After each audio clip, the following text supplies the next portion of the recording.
छोराका लागि विवाह गर्न तामझामले रेडी भएको यो परिवार, बुहारी भित्राउन रेडी भएको यो घरले अन्ततः आफ्नै छोरीलाई यति बेला संसारबाट बिदा गर्नु परेको छ। त्यसैले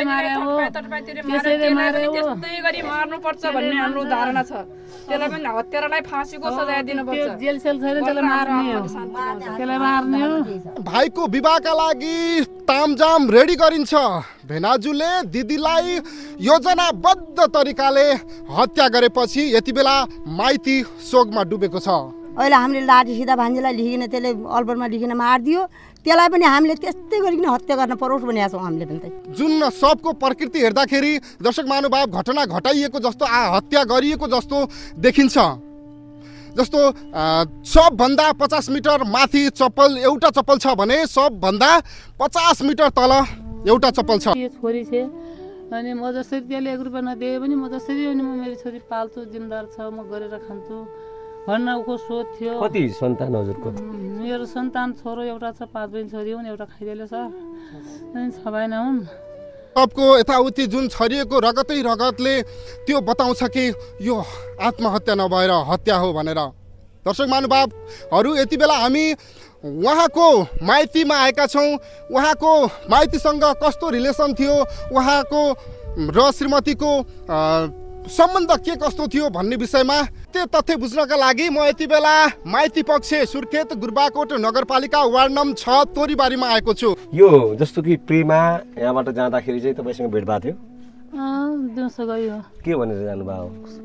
सामान पठाए आउँछ, ल्याउन जान्छु, नगए रिसाउँछ, फेरि रिसाउँछन् अनि म गइहाल्छु। आमाले पनि नजा बाबु अहिले रात पर्न लाग्यो अनि भाइले बाइकमा लिनु मेरको सँग छोरी आयो। यस्तो अवस्थामा त्यो भइदियो त हामी जहाँ पुग्थ्यौँ कि सामान ल्याउनु। भाइले घरबाट कहाँसम्म पुऱ्याउनु भएको थियो?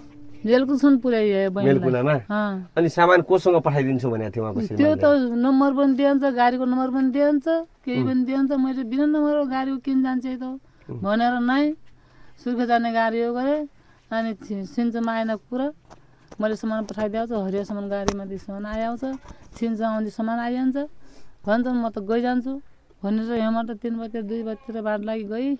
पछि अनि गयो 5:30 बजेसम्म फोन लाग्यो, म छिन्चु पुगेँ। अनि सामान आयो छैन, सामान आउँदैछ अनि भनी 5:30 बजेसम्म फोन लाग्यो। 5:30 बजेदेखि फोन लाग्ने स्विच अफ भएको मोबाइल। 20 गते साँझ? 20 गते साँझ। यो उनको श्रीमान चाहिँ कहाँ कार्यरत थिए, केही जानकारी छ? यो ठाउँमा थिए भन्ने कुराहरू?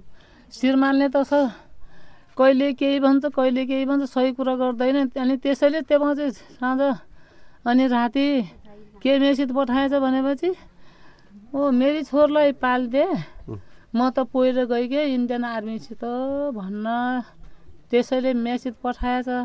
पछि मेरी साइल छोरले भने यस्तो यस्तो मेसेज पठाउँछ गरे मेरो बुहारीको मोबाइलमा थिएँ भने मैले घर त्यो कसैले मारले त्यो खोपानु गोतलो छैन। त्यो मेसेज मतलब तपाईँको आफन्त कहाँ आयो या आफ्नो श्रीमतीलाई पठाइदिनु? नै, मेरी बुहारीका मात्रै आयो। त्यसले हत्या गरिसकेपछि उसका आइडी देखि दिदीलाई र बुहारीलाई मेसेज गर्यो। हजुर।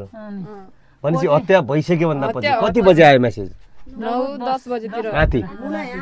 पछि अनि त्यो मेसेज हेरेदेखि पछि त्यो मेसेज नआउँदै अनि मेरो छोरो र अङ्कल मेलकनसम्म गए, बाइकमा गएर अब कहाँ जाने अहिले यस्तो यस्तो मेसेज आउँछन्, घर गइजाऊ भन्न साइन्स सरले भन्छ र घर आइगएँ। पछि सबै जम्मा भए तर छोराहरू बाबुसम्म भएर अब यस्तो यस्तो भएको रहेछ त म त पहिलो गएँ, मेरो छोरी हेरिदिएँ कहाँ कोलपुरको इन्डियन आर्मी हो अनि भनिसकेपछि कहाँ जाने भन्छ ऊ खोज्न, भोलि थाहा हुन्छ। प्रेमाको आइडीबाट उसैको श्रीमानले मेसेज गर्यो। प्रहरीले चाहिँ प्रेमाको मोबाइल भेटायो कि भेटाएन? अब त्यही मेसेज पठायो, हामीलाई थाहा छैन सर। पछि तिनी मेसेज हेर्दाखेरि अब त्यस्तो त्यस्तो आइआउँछ अब भन्ने कुरा गरेँ। तर म त रातैभर रुएँ सर। त्यसैले मार्ने जाँचझङ्गट गऱ्यो। यसले म माया थिएन, पोहोर फोर्नैबाट पनि यसले घरैबाट पनि कस्तो गरेको थियो। अनि एउटा छोटी बाई लागेन, यसले बहुत पिरा राखेको थियो। मेरो छोरालाई पैसा पानी पनि पठाउँदैन, त्यो आफै गरेर खान्थी, नुन तेल सुद्धा मै पठाउँदैन। कति वर्ष भयो जागिर खाएको? जागिरी खायो तेल त बिहा गर्न वर्ष खायो। 8 वर्ष भयो। 8 वर्ष भइगयो। अनि जस्तो कि यो कार्यरत कहाँ थियो भन्ने कुराहरू खुलेन? रौतहट। हजुर, रौतहट जागिर। कहाँसम्म त केही थाहा छैन। अनि त्यस्तो म्यासेज पठाउँदाखेरि पछि साइनले भने अनि यस्तो त होइन नानीले यिनी सानो देखा त होइन नि यस्तो त लेख्दैन भन्ने कुरा गरी त्यहाँदेखि पछि दिउँसो त्यो म्यासेज पनि सुनाइदेऊ दिउँसो पछि यहाँ त्यहाँ हाम्रै यहीँ भन्ने गणेश भन्ने पोलपुरमाथि यो काम गर्छ के गए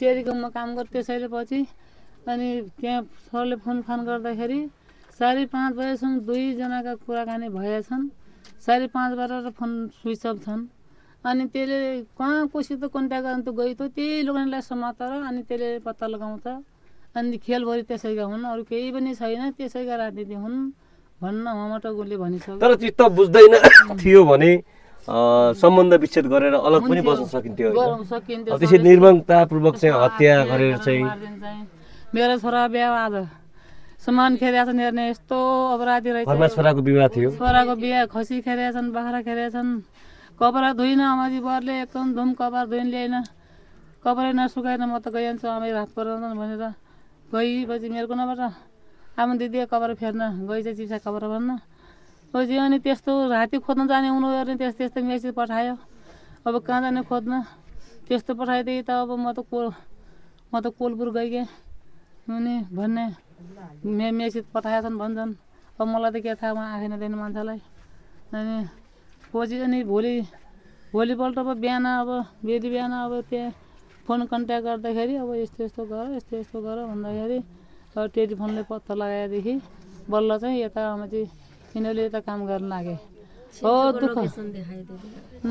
दुःख दिएको छ त मलाई पहिल्यैदेखिबाट यसले पिरा पारेको थियो किनभने म चाहिँ यहाँ थकुलेन्ती गई थिएँ यो छोरी छ अनि म जसरी त्यसले 1 रुपियाँ नदिए पनि म जसरी अनि म मेरो छोरी पाल्छु जिम्मेदार छ म गरेर खान्छु भन्न उको सोच थियो कति सन्तान हजुरको मेरो सन्तान छोरो एउटा छ 5 बहिनी छोरी हुन् एउटा खाइदिएले सर अनि 6 बहिनी हुन्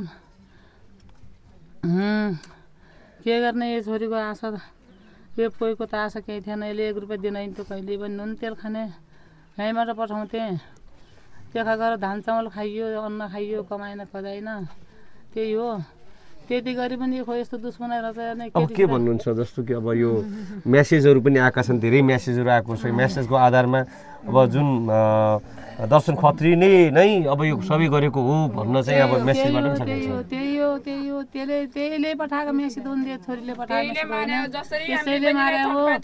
त्यसैले गरी मार्नु पर्छ भन्ने हाम्रो धारणा छ त्यसलाई पनि हत्यारालाई फाँसीको सजाय दिनुपर्छ जेल सेल छैन त्यसलाई मार्ने हो